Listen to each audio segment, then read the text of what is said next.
حضرت موسیٰ کا نام و نسب اور قرآن کریم میں ذکر۔ حضرت موسیٰ کا نام اور نسب مبارک یوں ہے: حضرت موسیٰ بن عمران بن کاہس بن عازر بن یعقوب بن اسحاق بن ابراہیم۔ حضرت موسیٰ کی پیدائش مصر میں ہوئی۔ حضرت ہارون آپ کے حقیقی بڑے بھائی تھے۔ حضرت موسیٰ کی دعا کی بدولت اللہ تعالیٰ نے انہیں بھی نبوت عطا فرمائی اور حضرت موسیٰ کا مددگار بنایا۔ اللہ تبارک تعالیٰ نے حضرت موسیٰ کی حیات طیبہ کے واقعات قرآن کریم کی مختلف صورتوں میں بیان فرمائے ہیں، کہیں تفصیل سے اور کہیں اختصار کے ساتھ، جبکہ آپ کا اسم مبارک قرآن پاک میں 128 بار آیا ہے۔ فرعون کا خواب اور حضرت موسیٰ کی پیدائش۔ حضرت ابن عباس اور حضرت ابن مسعود سے مروی ہے کہ فرعون نے خواب دیکھا تھا کہ گویا ایک آگ بیت المقدس کی طرف سے چلی آ رہی ہے، اور اس نے مصر کے گھروں اور تمام قبطیوں یعنی بنی اسرائیل کے مخالف فرعونیوں کے گروہ کو جلا ڈالا، لیکن بنی اسرائیل کو آنچ تک نہ آئی۔ فرعون نے بیدار ہونے کے بعد اپنے ملک کے تمام کاہنوں، نجومیوں، جادوگروں اور دیگر ماہرین کو جمع کیا اور سب سے اس خواب کی تعبیر معلوم کی، جس پر انہوں نے جواب دیا: بنی اسرائیل میں ایک بچہ پیدا ہوگا اور اس کے ہاتھوں اہل مصر کی ہلاکت ہوگی۔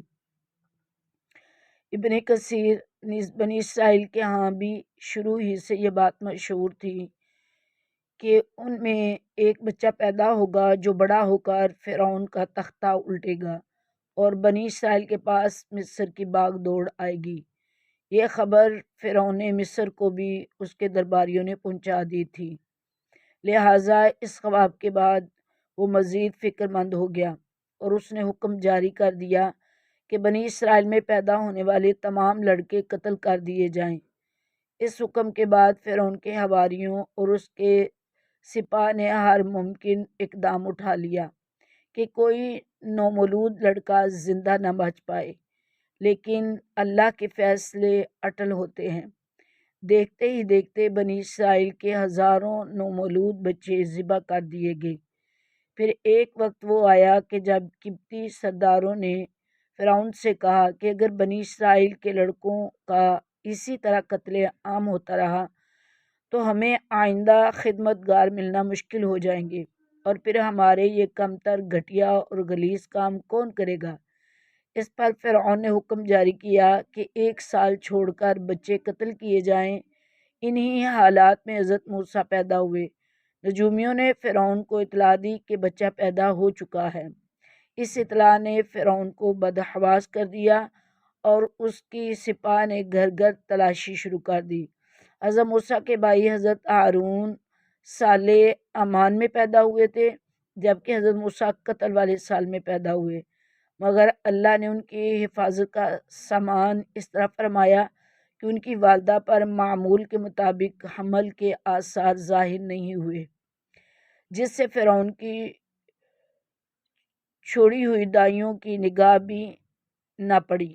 یوں ولادت کا مرحلہ تو خاموشی سے گزر گیا اور حکومت کے علم میں نہ آ سکا، لیکن ولادت کے بعد بھی قتل کا اندیشہ موجود تھا۔ اللہ تعالیٰ نے اس کا حل بھی موسیٰ علیہ السلام کی والدہ کو سمجھا دیا، چنانچہ انہوں نے بچے کو صندوق میں لٹا کر دریائے نیل میں ڈال دیا۔ ابن کثیر میں ہے، قرآن پاک میں ارشاد ہے: ہم نے موسیٰ کی ماں کو وحی کی کہ اس سے دودھ پلاتی رہے، اور جب تجھے اس کی نسبت کوئی خوف معلوم ہو تو اسے دریا میں بہا دینا، اور کوئی ڈر، خوف یا رنج و غم نہ کرنا، ہم یقیناً اسے تیری طرف لوٹانے والے ہیں اور اسے اپنے پیغمبروں میں سے بنانے والے ہیں۔ سورۃ القصص آیت نمبر 7۔ علامہ طبری فرماتے ہیں کہ حضرت موسیٰ علیہ السلام کی والدہ نے 3 دن آپ کو دودھ پلایا اور چوتھے دن لکڑی کے صندوق میں رکھ کر دریا میں ڈال دیا، جبکہ بعض دیگر مفسرین نے دودھ پلانے کی مدت 3 ماہ بیان کی۔ حضرت موسیٰ فرعون کے محل میں۔ صندوق دریا میں بہتا ہوا فرعون کے محل کے پاس پہنچ گیا، جو لبے دریا تھا۔ فرعون کے نوکروں نے صندوق اٹھایا اور فرعون کی بیوی حضرت آسیہ کی خدمت میں پیش کر دیا۔ حضرت آسیہ بے اولاد تھیں، تو انہوں نے جب صندوق میں ایک حسین و جمیل چاند جیسے بچے کو لیٹے دیکھا تو فریفتہ ہو گئیں۔ بے اختیار بچے کو گود میں اٹھایا اور جلدی سے فرعون کے پاس لے گئیں اور بولیں، یہ میری اور تمہاری دونوں کی آنکھوں کی ٹھنڈک ہے، اسے قتل نہ کرنا، شاید یہ ہمیں فائدہ پہنچائے یا ہم اسے اپنا بیٹا بنا لے۔ سورۃ القصص آیت نمبر 9۔ اہلیہ کی شدید خواہش کے پیش نظر فرعون نے بادل نخواستہ پرورش کی اجازت دے دی۔ ادھر حضرت موسیٰ کی والدہ نے انہیں دریا کے سپرد تو کر دیا تھا، لیکن وہ بے قرار تھیں۔ چنانچہ انہوں نے حضرت موسیٰ کی بہن مریم بنت عمران کو بھائی کی خبر گیری کے لیے بھیجا۔ مریم دور سے صندوق کو دیکھتے ہوئے دریا کے کنارے کنارے چلتی ہوئی فرعون کے محل تک پہنچ گئی، جہاں فرعون کی بیوی دیگر عورتوں کے ساتھ بڑی دیر سے معصوم بچے کو دودھ پلانے کی کوششوں میں مصروف تھی، لیکن کوئی آیا انہیں دودھ پلانے اور چپ کروانے میں کامیاب نہیں ہو رہی تھی۔ قرآن پاک میں ارشاد ہے، اور ہم نے پہلے ہی سے اس پر دائیوں کے دودھ حرام کر دیے تھے۔ سورۃ القصص آیت نمبر 13۔ جو وقت گزرتا جا رہا تھا، بھوکے بچے کی بے تابی دیکھ کر حضرت آسیہ کی بے چینی بڑھتی جا رہی تھی۔ حضرت موسیٰ کی بہن مریم دروازے پر کھڑی یہ منظر دیکھ رہی تھی۔